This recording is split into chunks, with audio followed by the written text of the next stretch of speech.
사도신경으로 신앙 고백하시겠습니다. 나는 전능하신 아버지 하나님 천지의 창조주를 믿습니다.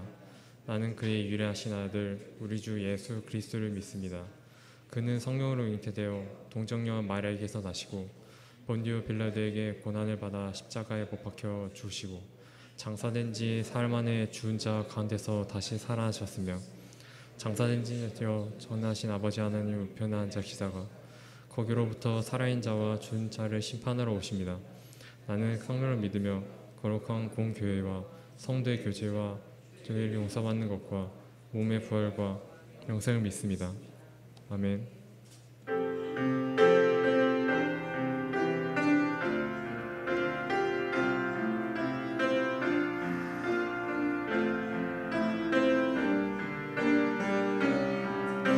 우리 모두 예배하는 자 되어 온전히 영과 진리로 주를 예배하자.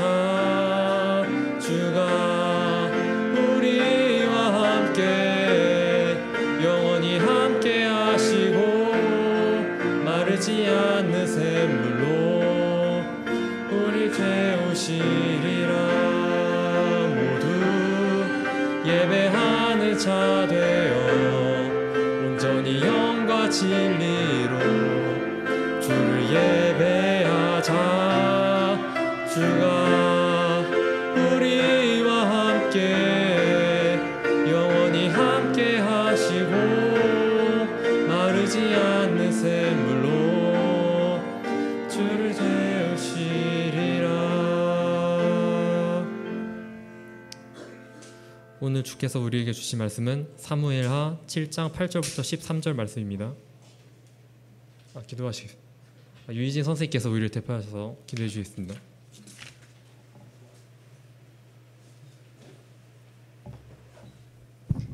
기도하겠습니다.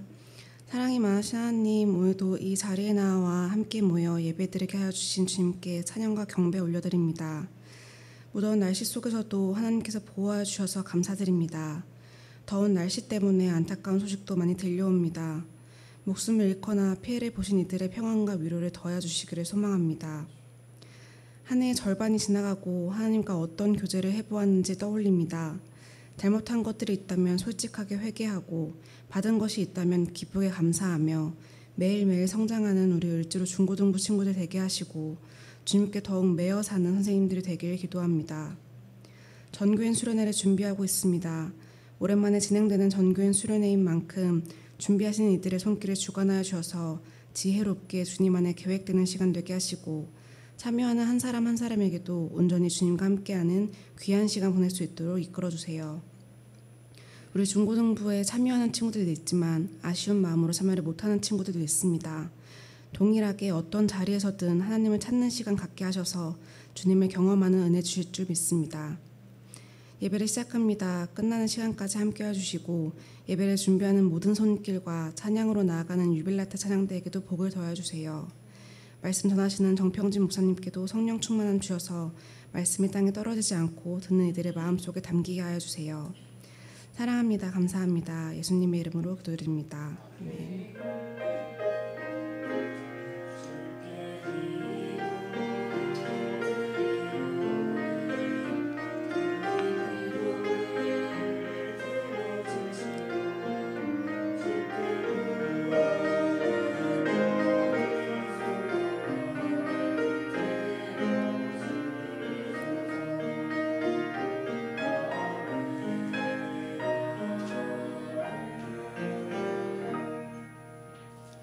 오늘 주께서 우리에게 주신 말씀은 사무엘하 7장 8절부터 13절 말씀입니다. 사무엘하 7장 8절부터 13절 말씀입니다.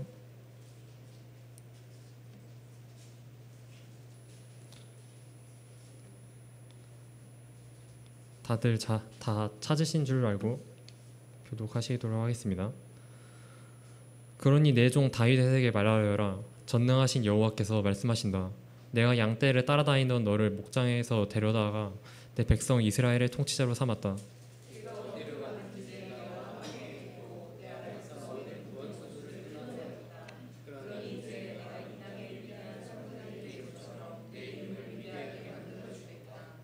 그리고 내 백성 이스라엘을 위해 한 곳을 정해 그들이 뿌리박을 터전을 주고 그들이 다시는 옮겨 다니지 않도록 할 것이다. 또한 전처럼 악한 사람들이 그들을 더 이상 해치지 못하게 하며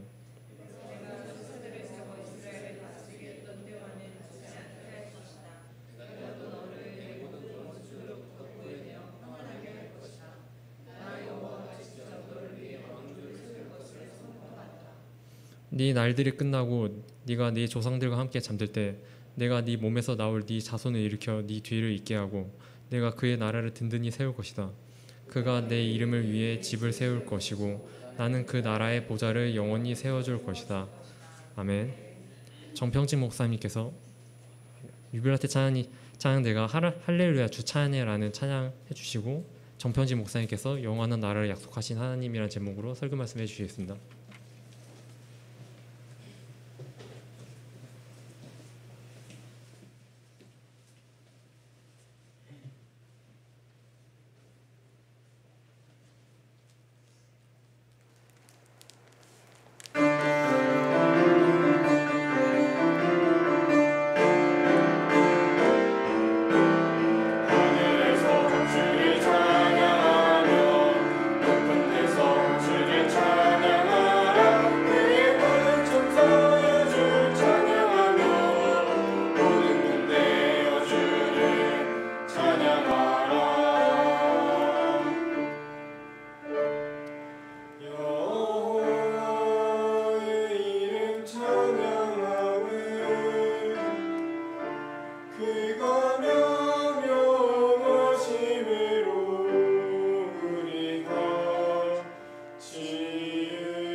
아멘. 유빌라테 찬양대 찬양 감사합니다. 하나님께서 기쁘게 받으실 줄 믿습니다.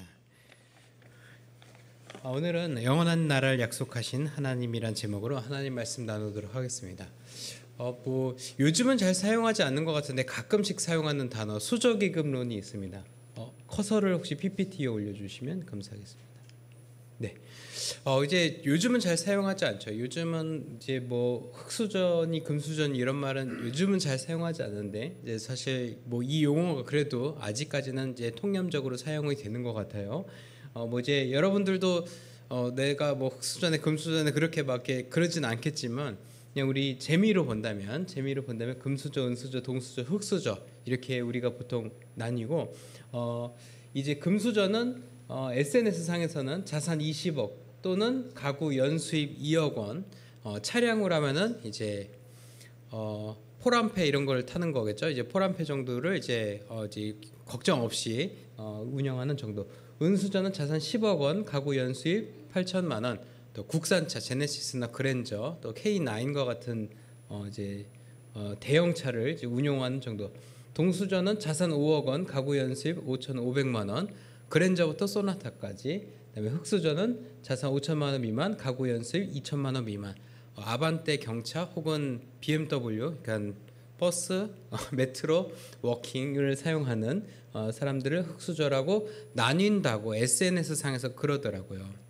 근데 여러분, 왜 이런 수저계급론이 언제부터 한국 사회에 들어와서 이렇게 난리를 치고 있는가? 그것은 이제 속담 때문입니다.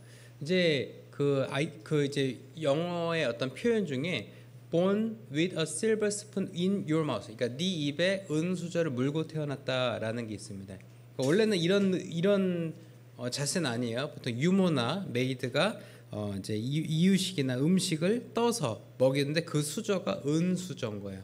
이제 요즘은 또 은수저가 가정에도 또 있을 수도 있는데 예전에는 은으로 된 식기는 이제 제기용, 그러니까 제사나 어떤 재래용으로 사용하거나 아주 귀족의 집안에서만 사용할 수 있었던 식기류였습니다. 커틀러리를 이제 은으로 만들 수 있다라는 거죠. 대부분은 나무를 깎아서 커틀러리 쓰거나 이제 나무를 손잡이로 그 이제 실제로 이제 음식이 닿는 부분은 쇠로 만든 것이 일반적이었습니다. 근데 전체를 손잡이부터 이제 음식이 닿는 부분까지 은으로 만든 것들은 이제 귀족에서 쓰거나 교회에서 이제 예배용, 예식용으로 사용할 수밖에 없었다는 거죠.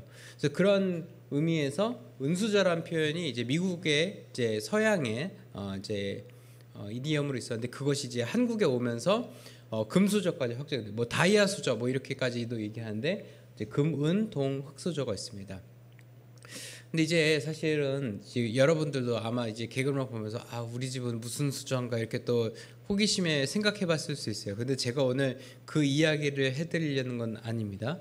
근데 이 수저계급론이 우리나라에서 이렇게 유행하는 것은 사실 돈과 관련돼 있기 때문이 아닌가 해요. 그러니까 우리는 늘 돈을 좀 선망하는 눈으로 바라보는 거죠.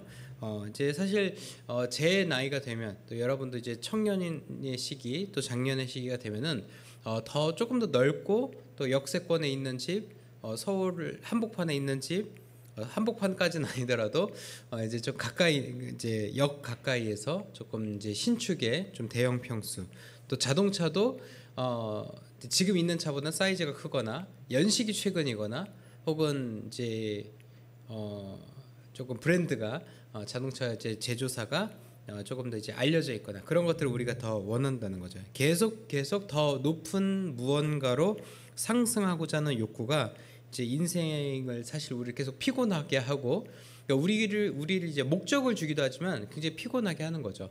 저에게도 인생을 피곤하게 하는 것 중에 하나가 이제 레고라고 볼 수 있겠죠. 신제품은 계속 나오고 사가지고 만들어가지고 나 이거 샀다 멋있지 하고 누군가 이제 커뮤니티에 올리면 제가 막 부럽지 않아 그래야 되는데 막 사고 싶고, 막 아내 몰래 샀다가 걸리면 또 막 혼나고 이런 일들이 이제 계속 겪는다는 거죠.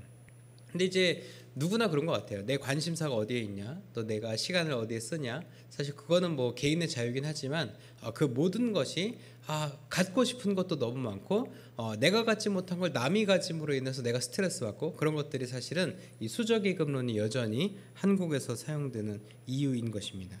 근데 오늘 우리가 사무엘하 7장 말씀을 통해서 한 인물을 우리가 살펴보는데 그 인물이 바로 다윗이었습니다. 여러분, 이제 다윗을 우리가 왕으로서 기억하고 있기 때문에 다윗이 날 때부터 금수저 있지 않았을까 이렇게 우리가 착각하기 쉽습니다. 근데 실제로 다윗은 금수저는 확실히 아니었고 동수저 정도나 흑수저 정도로 볼 수 있어요. 은수저도 확실히 아니죠. 사실은 이제 성경에 나오는 그런 주된 인물들의 배경사를 봤을 때는 흑수저 정도가 맞기는 합니다. 왜냐하면 다윗의 집은 동수저 정도 될 수 있지만 다윗이 막내 아들이라는 것이 의의가 있습니다. 막내 아들은 사실은 금수저 집안에서도 막내 아들은 동수저 언더로 표현이 되거든요. 거의 물려받는 것도 없고 거의 뭐 존중받지도 못하는 것이죠. 다윗의 이제 직업은 업은 여러분 아는 것처럼 양치기였습니다. 목동이었습니다. 이제 예수님 당시에도 목동들은 사실은 삭을 받고, 그러니까 품삯을 받고 남의 양을 쳐주는 굉장히 비천한 직업이었어요. 그러니까 최저 시급을 받거나 이제 생계가 굉장히 불안정한 직군 중에 하나였다는 거죠. 목동도 마찬가지였습니다. 여러분 이제 이스라엘의 산간 지역에 가보신 적은 없겠지만 지금도 그렇죠. 지금도 사실 밖에 나가면 지금 얼마나 덥습니까? 지금 같은 날 얼마나 덥고 겨울은 얼마나 춥겠어요. 이스라엘도 산악 지형이기 때문에 일교차도 크고 또 밤에는 이제 사나운 짐승들도 있습니다. 그러니까 이 양들을 지킨다라고 하는 표현들은 뭐 밖에서 벌레와의 싸움, 좀 또 러브보고 얼마나 힘들었어요. 우리 한 여름 동안. 근데 그런 벌레와의 싸움, 외로움과의 싸움, 자신의 낮은 자존감과의 싸움, 또 언제 우리 양들을 물어갈지 모르는 짐승들과의 싸움. 그러니까 싸움의 연속이라는 거죠. 얼마나 싸울겠으면 나 자신과도 싸워야 되는 모두와도 싸우는데 나 자신과도 싸워야 되는 것이 목동이라고 하는 직군이었습니다. 그리고 집안에서는 막내였기 때문에 사실은 다윗은 아무도 찾지 않는 그런 외롭고 쓸쓸한 인생이지 않았을까 이렇게 추정해 볼 수 있습니다. 근데 이제 그러한 다윗이 이스라엘의 두 번째 왕으로 우리가 기억하고 있는 것은 굉장히 신기한 일인 거죠. 천지가 개벽했다 이라는 표현이 어울릴 일입니다. 사무엘하 7장에서는 다윗이 왕이 된 지 조금 시간이 지나고 다윗의 통치가 조금 안정기에 접어든 때의 이야기를 담고 있습니다. 다윗에게는 한 가지 꿈이 있었어요. 그 꿈은 무엇이냐면 여호와의 전, 하나님의 전을 지어드리는 게 그 다윗의 꿈이었습니다. 왜인가 하면 여러분 다윗이 이 목동으로 있을 때 저 다윗에게 저 수금, 저 하프가 굉장히 상징적으로 등장하거든요. 그러니까 이후에 다윗의 어떤 이콘을 담은 그 이제 우리로 하면 성화라고 표현하죠.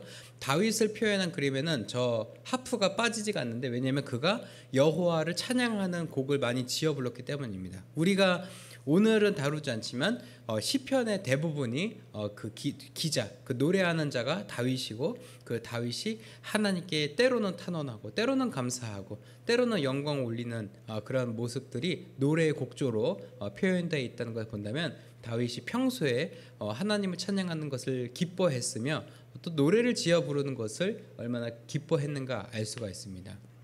그러니까 다윗은 어떻게 보면은 어떤 전사, 어떤 장군, 장수, 어떤 지도자와는 조금 거리는 멀고 그냥 아티스트 정도라고 볼 수 있을 것 같아요. 예술가, 이렇게 방랑 시인처럼 이제 예술가로서 이렇게 예술을 좋아하는 거죠.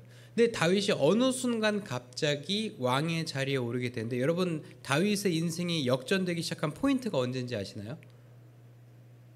다윗의 반전 역사의 시작 언제부터였을까요? 이거 어려운 질문으로 받아들였군요. 우리가 골리앗을 생각하죠. 골리앗을 쓰러뜨린 시간으로 볼 수 있겠죠. 근데 그 시기보다 조금 더 공식적인 것은 이제 오늘 사무엘 하에 또 이제 주 배경이 되는 사무엘 선지자가 기름을 부음으로 인해서 시작이 된 거죠. 그러니까 사실 사무엘도 다윗에게 기름을 부을 때 조금 본인 마음에 좀 의아함이 있었을 수 있어요. 왜냐하면 그 직전에 기름 부었던 사람이 사울이었기 때문에 사울은 키도 이제 한 180, 190 되는 지금 뭐 차은우급인 거죠. 얼굴도 굉장히 잘생겼고 키도 크고 딱 봐도 왕 같았어요. 얘가 왕 됐을 때 그 주변에 누구도 제가 왜 왕이 됩니까? 라는 말이 필요 없을 정도로 누구나 좋아할 만한 사람이었습니다. 근데 다윗은 소년이었고 양치기였고 그냥 평범한 집안의 막내 아들이었습니다. 그렇기 때문에 사무엘도 너무 대비가 큰 거죠. 앞에 선대왕은 키도 크고 잘생긴 준수한 사울이라고 하는 사람이었고 지금 내가 기름 붓는 자는 다윗이라고 하는 작고 초라한 소년에 불과했기 때문입니다. 하지만 다윗은 사무엘의 기대를 훨씬 뛰어넘는 사람이었죠. 다윗에게는 한 가지 진심이 있었습니다. 그것이 바로 뭐냐? 아까 찬양 얘기할 때도 했지만 여호와 하나님께는 항상 진심이었어요. 그가 골리앗을 쓰러뜨렸을 때도 자신의 어떤 스킬, 이 물매라고 하는 것을 통해서 저 골리앗을 넘어뜨리겠다 그런 확신보다는 그 이전에 무엇이 있었냐? 여호와의 이름으로 나아간다라고 하는. 그러니까 골리앗이 여호와를 모욕하고 이스라엘을 모욕할 때 칼과 창을 가지고 있었단 말이죠. 근데 다윗이 이렇게 고백하죠. 너는 칼과 단창으로 나오지만 나는 네가 모욕하는 여호와의 이름으로 너에게 나아간다. 뒤져라 그러면서 이제 돌을 날리니까 골리앗이 쓰러지게 된 거죠. 사실 이 골리앗의 이 앞에 섰을 때 이 뒤에 이스라엘 병사들이 없었던 게 아닙니다. 뒤에 병사들이 있었고 심지어 다윗의 형들도 있었습니다. 그런데 그 모두가 골리앗을 보고 차마 나아가지 못할 때 다윗이 그에게 나아갔다는 거죠. 사실 다윗이 반전의 역사의 시작은 사무엘의 기름 부은 이후에 이제 골리앗과의 이야기, 이 이후의 이야기 때문일 것입니다. 그래서 지금도 이 이스라엘 국기에는 이 상징적으로 다윗의 별이 이렇게 심벌로 박혀 있죠. 근데 그가 여호와 하나님을 얼마나 사랑했는지 정말 자기가 정말 이제 비교도 되지 않는 장수에게 나아갈 정도로 여호와의 이름을 신뢰하는 그 마음의 크기가, 또 여호와를 사랑하는 그 사랑의 크기가 굉장히 컸다는 것은 우리가 알 수 있습니다.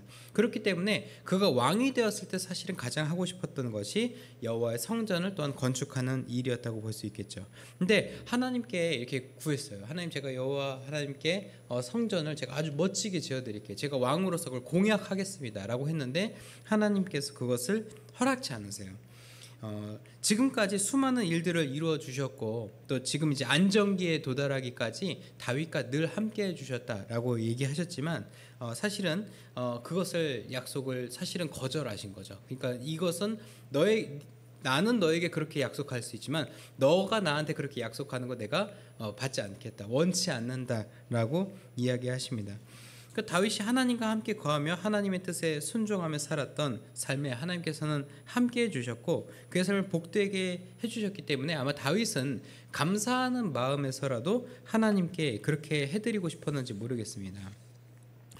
사실 다윗은 좀 섭섭했을 것 같아요. 제가 생각해도 정말 제가 사랑하는 사람에게 혹은 제가 정말 하나님께 무언가를 너무 해드리고 싶어서 제가 정말 마음을 딱 먹고 하나님 이걸 제가 하나님께 드리고 싶어요, 해드리고 싶어요 했을 때 그분이 혹은 그 하나님께서 거절한다면 조금 속상할 것 같아요. 그러니까 어린 시절부터 하나님을 찾고 하나님과 함께를 즐거워하던 다윗을 하나님께서는 주권자 왕으로 세워주셨기 때문에 다윗은 사실은 하나님께 큰 빚을 졌고 또 흙수저에 불과했던 그의 인생을 정말 금수저 또 다이아 수저의 레벨로 끌어올려 주신 하나님께 다윗은 그렇게 하고 싶었을 것입니다. 사실 다윗은 그 마음에 그 고백이 있었어요. 이 모든 것이 하나님 덕분이다. 하나님 때문에 지금의 내가 왕으로서 이렇게 백성들을 다스릴 수 있었다라는 것을 이제 고백할 수 있다는 거죠.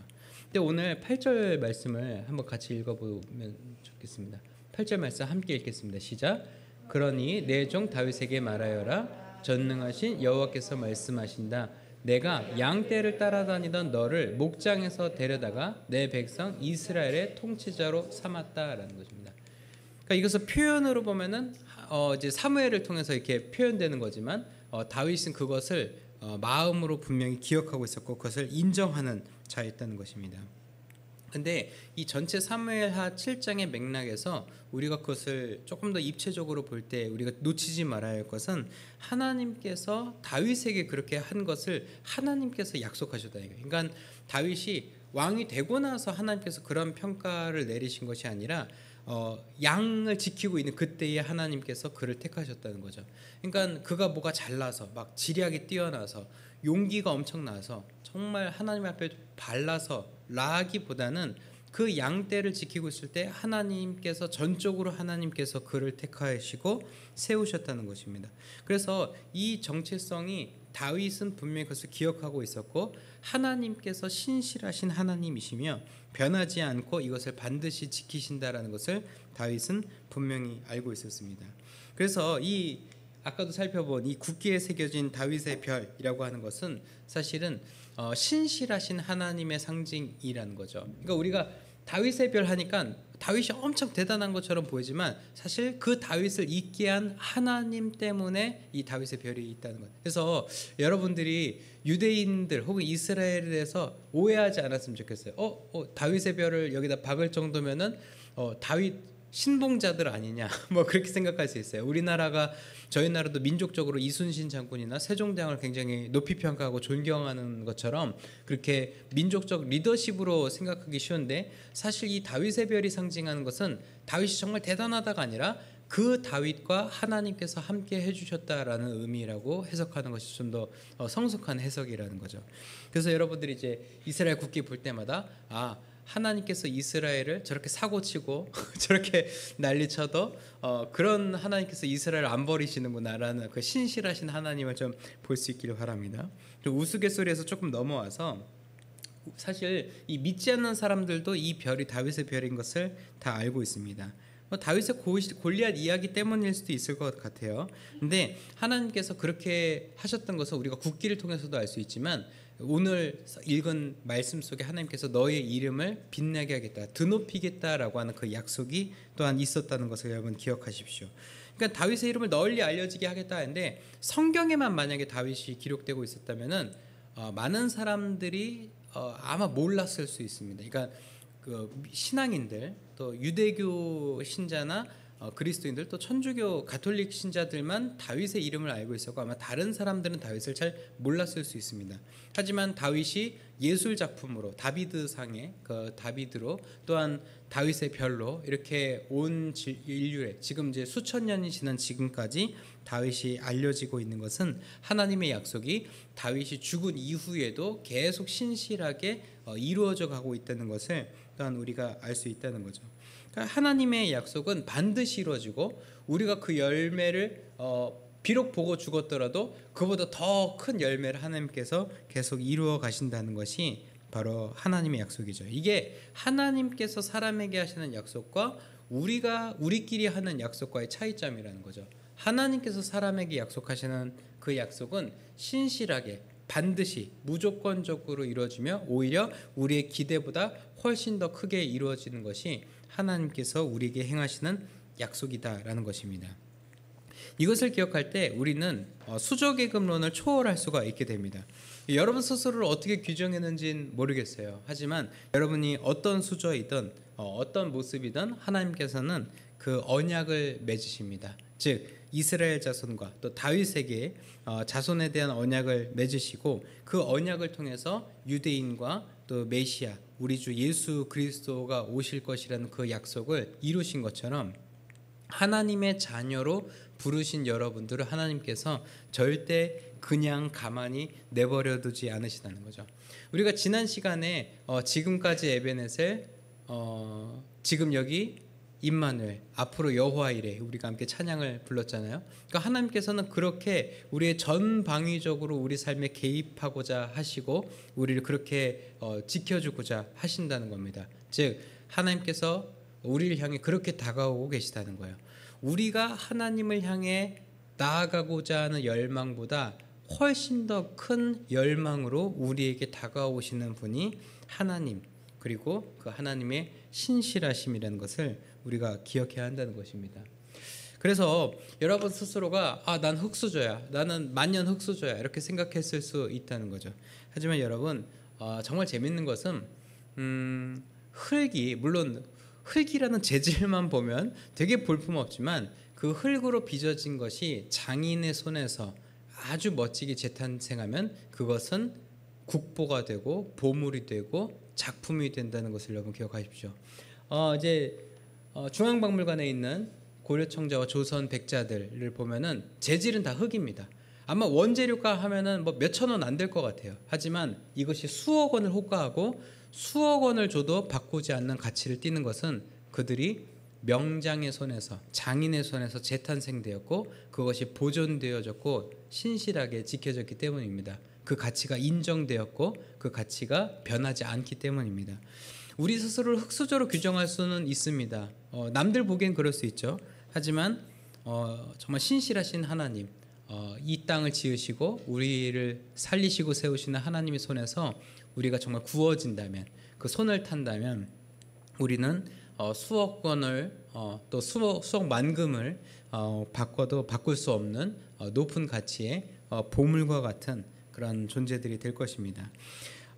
세상이 차별짓는 금수저 사실 별거 아닙니다. 우리 모두는 예수 그리스도의 제자이고 예수 그리스도의 세대입니다. 그래서 세상이 이런 거짓말, 이런 우리의 삶을 낮게 평가하게 만들고 비교하게 만드는 그런 거짓된 가치에 속아서는 안 됩니다. 세상의 가짜 논리에 놀아나서도 안 되고 그 논리로 다른 친구들이나 다른 사람들을 평가해서도 안 된다는 거죠. 세상은 그렇게 말하지만 성경은 그렇게 말하고 있지도 않고 또 그렇게 우리에게 요구하지도 않습니다.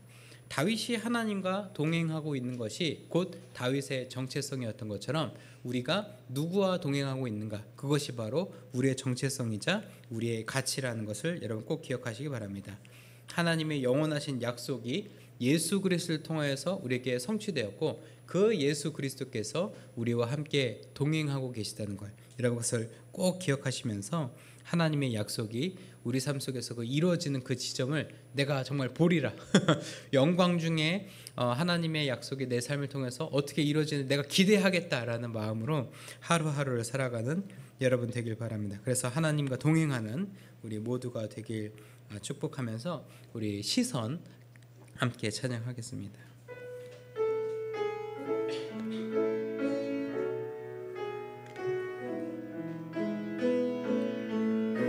내게로부터 눈을 들어 주를 보기 시작할 때 주의 일을 보겠네. 내 작은 마음 돌이키세요. 내 작은 마음 돌이키사 하늘에 꿈꾸게 하네. 주님을 볼 때 모든 시선을 주님께 드리고 살아계신 하나님을 느낄 때 내 삶은 주의 역사가 되고 하나님이 일하기 시작하네. 성령이 나를 변화시켜 성령이 나를 변화시켜 모든 두려움 사라질 때 주의 일을 보겠네. 황폐한 땅 한가운데서 주님 마음 알게 되리. 주님을 볼 때 모든 시선을 주님께 드린 전능하신 하나님을 느낄 때 전능하신 하나님을 느낄 때 세상은 주의 나라가 되고 하나님이 일하기 모든 시선을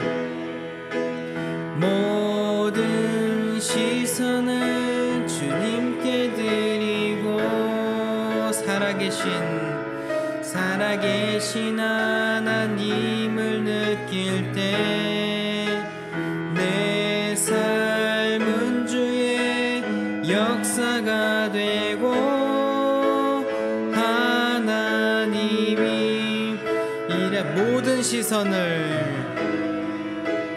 모든 시선을 주님께 드리고 아멘. 살아계신 하나님을 느낄 때 세상은 주의 나라가 되고 세상은 주의 나라가 되고 하나님이 일하기 시작하네. 사랑하는 여러분, 히브리 말에 나기드라는 말이 있습니다. 나기드라는 표현은 하나님께서 주권적으로 선택하신 하나님의 일꾼을 의미합니다. 이 말에 포함되어 있는 강한 의미는 하나님의 주권적인 선택, 어떤 자격이나 공로나 어떤 위치에 상관없이 하나님께서 그렇게 하겠다는 선택과 약속, 그것이 바로 나기드의 단어입니다. 그 하나님의 주권적인 선택과 약속이 우리에게 찾아왔습니다. 양치는 목자에서 이스라엘의 왕에 오르고 또 수많은 시간 동안 하나님께 실망을 끼쳐드렸지만 결국 하나님 마음에 합한 자라는 칭호를 얻었던 다윗처럼 우리가 지금 연약한 모습, 부족한 모습만 본다면 우리는 차마 나기드의 대상이 되는 것처럼 보는 것이 합당치 않아 보이지만, 우리 그 모습 그대로 하나님께서 선택하시고 또한 함께 하시겠다 약속하십니다. 우리 그 약속을 신뢰하며 우리의 감사함으로 나아가는 저와 여러분 되길 소망합니다. 우리 이 시간 기도할 때에 나를 선택하신 하나님, 나와 함께 하시고 붙드시겠다 약속하신 하나님, 나를 통하여 하나님의 일을 이루소서. 나는 내 앞길에 대해서 아무 기대도 할 수 없는 연약한 사람으로밖에 보이지 않지만 하나님께서 나를 택하셨다는 그 약속과 신실하신 하나님을 믿으며 나아가 보고자 합니다. 그러한 나를 받아주시고 세워주시고 이러한 나라도 하나님의 일을 위해서 쓰일 수 있다면 주님, 나를 기쁨으로 사용하여 주옵소서. 우리 이 시간 주여 한번 부르짖고 우리를 사용하여 달라고 기도하며 나아가겠습니다. 기도합니다. 주여, 하나님, 우리 이 시간 우리를 부르시고 붙드시는 하나님께 나아갑니다. 세상의 시선으로 우리 자신을 보면 정말 연약하고 볼품없고 아무짝에도 쓸모없는 사람처럼 보이지만 하나님의 시선으로 우리를 보실 때에 우리는 하나님의 일꾼이자 하나님의 신실하신 약속을 감당해낼 자로 우리가 그렇게 볼 수 있음을 우리가 더 기억하며 나아가겠습니다. 주님, 우리가 우리 스스로를 바라볼 때, 또한 세상을 바라볼 때 하나님의 시선으로 바라보게 하여 주시고, 우리 서로를 바라볼 때 하나님의 관점과 하나님의 시선으로 바라보아 서로를 격려하고 높이고 세워가면서 우리 모두를 통하여서 이루시는 하나님의 약속, 하나님의 신실하신 언약이 성취되는 것을 바라보게 하여 주옵소서. 양치는 목자에서 이스라엘의 왕으로 오를 수 있었던 다윗과 같이 우리 또한 지금의 위치와 지금의 상황에서 우리의 미래를 점치는 것이 아니라 하나님의 신실하신 약속 속에서 우리의 미래를 바라보며 나아가는 우리가 되게 하여 주옵소서. 사랑하는 여러분, 우리가 오늘 사무엘하 7장을 살펴보았는데 사실 이 약속 그대로 다윗의 인생이 평탄할 것처럼 보였지만 사실 다윗의 인생은 그대로 평탄하진 않았습니다. 바로 4장 뒤에 11장에서는 밧세바를 범하는 사건이 일어나고 또 그 뒤에 3장과 4장이 지나서 11장 또 15장 14장에 가서는 그의 아들 압살롬이 반역을 일으키는 장면이 나옵니다. 그리고 그 뒤에 자신보다 먼저 죽은 압살롬으로 인해서 슬픔에 빠지는, 비통함과 참통함에 빠지는 다윗의 모습을 또한 사무엘하는 그리고 있습니다. 우리가 하나님께 약속을 받고 또 하나님의 동행하심으로 살아간다 하지만 우리 삶의 고난과 고통은 여전할 수 있습니다. 하지만 그때마다 다윗이 보였던 모습은 흔들리지 않고 하나님의 신실하신 약속을 기억하며 나아가는 모습이었습니다. 결국 그 다윗이 될 수 있었던 것은 하나님의 약속이 변치 않는다는 것을 믿고 잊지 않았다는 것입니다. 사랑하는 여러분, 우리도 쉽지 않은 인생이 계속될 것입니다. 주기적으로 우리 삶을 병들게 하고 아프게 하는 순간들이 찾아올 것입니다. 하지만 그때마다 우리에게 주신 하나님의 약속, 또 우리를 사랑하시는 하나님의 함께하심을 잊지 않는 여러분, 또 저와 여러분 되길 소망합니다. 우리 시간 기도할 때에 하나님, 우리를 붙드시고 함께하시는 하나님을 잊지 않게 하여 주옵소서. 우리가 어떤 상황 속에서도 우리와 동행하시고 함께하시는 하나님을 바라보며 견디어내고 이겨내게 하여 주옵소서. 그리하여서 종국에 하나님 앞에서 또 하나님과 함께 영광의 순간을 누리는 우리 모두가 되게 하여 주옵소서. 이 시간 주여 한번 더 크게 부르짖고 우리 결단함으로 기도하며 나아갑니다. 기도합니다. 주여, 하나님, 우리의 연약함 속에서도 하나님의 함께하심을 의지하며 나아가겠습니다. 우리는 부족하고 연약한 것을 주님 아시오니 정말 주님 없이 아무것도 할 수 없는 우리를 붙들어 주시고 늘 우리와 함께하여 주시고 붙들어 주시는 하나님의 크고 강하신 오른손으로 우리를 붙드사 우리가 언제든 낙심하거나 쓰러지지 아니하고 하나님과 함께 일어설 수 있도록 우리를 은혜 위에 은혜로 세워 주옵소서. 우리가 쓰러지지 아니하겠습니다. 우리가 넘어지지 아니하겠습니다. 어떠한 순간과 상황 속에서도 우리를 붙드시고 함께 하시겠다 약속하시는 하나님을 바라보며 나아가게 하여 주옵소서. 그래서 세상은 우리를 자꾸 넘어뜨리려 하고 세상은 우리를 자꾸 쓰러뜨리려 하겠으나 우리는 여호와 하나님으로 인하여서 또한 우리 주 예수 그리스도로 인하여서 또한 우리를 인도하시고 보호하시는 성령 하나님으로 인하여서 쓰러지거나 낙심치 아니하고 하나님의 일을 해낼 수 있으니 주님 우리가 그 은혜의 시간 또 은혜의 때를 향해 계속적으로 나아가게 하여 주옵소서. 변하지 않으시고 행하신 그 말씀대로 또 약속을 이루시는 하나님, 다윗의 삶을 통하여서 하나님과의 동행을 사모하는 자가 그 말년이 얼마나 아름답고 복된지 또한 바라봅니다. 때로는 인생의 시간이 녹록지 않고 쉽지 않다 할지라도 하나님의 약속의 말씀이 우리 삶에 왔을 때 그 이미 우리 인생 속에서 새로운 인생이 시작된다는 것을 기억하며 평생토록 우리 삶을 통해서 이루어질 하나님의 약속, 하나님의 멋진 역사를 기대하며 나아가는 우리가 되게 하여 주옵소서. 그 멋진 믿음, 강하고 견고한 믿음으로 나아가고 살아가는 우리 모두가 되길 소망하며 우리 삶의 소득의 일부를 구별하여 하나님께 기쁜 마음으로 드립니다. 하나님 예물 기쁘게 받아주시고 하나님 나라의 역사가 이 땅 가운데 실현되는 데 이 예물 사용되게 하여 주옵소서. 또 오늘 예물과 함께 우리 간구하는 바와 기도의 제목들도 함께 하려 내려놓습니다. 하나님께서 그 제목들 하나하나 살피시고 하나님의 때에 하나님의 방법으로 응답하여 주실 줄 믿습니다. 오늘 드리지 못한 손길과 함께하지 못한 심령 위에도 동일한 은혜와 복을 허락하여 주실 줄 믿으며 우리 주님 예수님 이름으로 봉헌 기도드립니다. 아멘. 자리에서 일어나셔서 결단의 찬송하시겠습니다.